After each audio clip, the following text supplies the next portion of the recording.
Àwọn ọjọ́ mẹ́wàá tó kẹ́yìn oṣù Ramadan, eléyìí tí ọ̀kan nínú ọjọ́ náà ń sààmì òru Lailatul Qadr. Òru abiyì náà jẹ́ ọ̀kan nínú àwọn àkókò tí ó ṣe pàtàkì jùlọ nínú kàlẹ́ndà àwọn Mùsùlùmí.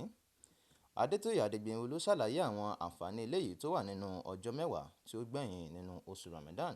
Ẹ̀gbọ́n àtúpalẹ̀ náà síwájú sí i. Oṣù Ramadan pín sí ìpele mẹ́ta, eléyìí tí mẹ́wàá ìkẹyìn jẹ́ ọjọ́ tí ó lágbára nínú oṣù náà, tí ó sì ní ipa pàtàkì tó ń kó nínú ayé àwọn Mùsùlùmí.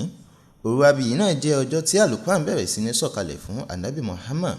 Tí àwẹ̀ bá ti pé 20, tá a fẹ́ lọ mú 21, a máa wà ní mọ́ṣáláṣí yẹn láà máa ṣe ìbádà. Gẹ́gẹ́ bí Ọlọ́run ṣe sọ, ó pàtàkì ní títorí pé fúnra Ọlọ́run ló pàtàkì ẹ̀, lọ́nà wípé àwọn tí kì í ṣẹlẹ̀ ní gbogbo ìgbà ló máa ń ṣẹlẹ̀ ńbẹ̀. Àwọn onímọ̀ ẹ̀sìn ṣàlàyé pé òru abiyì náà wà láàrin ọjọ́ mẹ́wàá tí ó gbẹ̀yìn nínú oṣù Ramadan, eléyìí tí àwọn Mùsùlùmí rí gẹ́gẹ́ bí àǹfààní aláìlẹ́gbẹ́ láti súnmọ́ Allah, kíkópa nínú ìsìn Ọlọ́run àti ṣíṣe àwọn iṣẹ́ rere.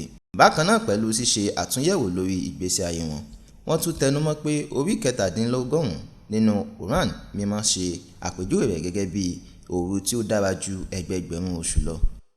Tó yẹ pé Ọlọ́run sọ pé òru ọjọ́ kan yẹn dáa ju 83 years 4 months lọ, ó túmọ̀ sí pé ó pàtàkì púpọ̀ gan nìyẹn kẹ́dà jí kó káràmásìkì pé àdúà ní pàtàkì. So ìwọ tó wà láyé tó lo 83 years láyé, that's 103 olùláyé, ó wá fi sin Ọlọ́run, kí ẹni ẹ kú rire.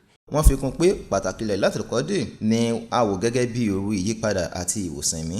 Ànábì Muhammad tún gba àwọn ọmọlẹ́yìn rẹ̀ níyànjú láti wá òru náà pẹ̀lú gbogbo òtítọ́ àti ìfaramọ́, tí ó sì ṣe àpèjúwe rẹ̀ gẹ́gẹ́ bí òru kan tí àdúrà máa gbà. Láti iléeṣẹ́ NTA Ìjẹ̀bú Òde, Adétóyè Adégbénró ló jábọ̀ ìròyìn.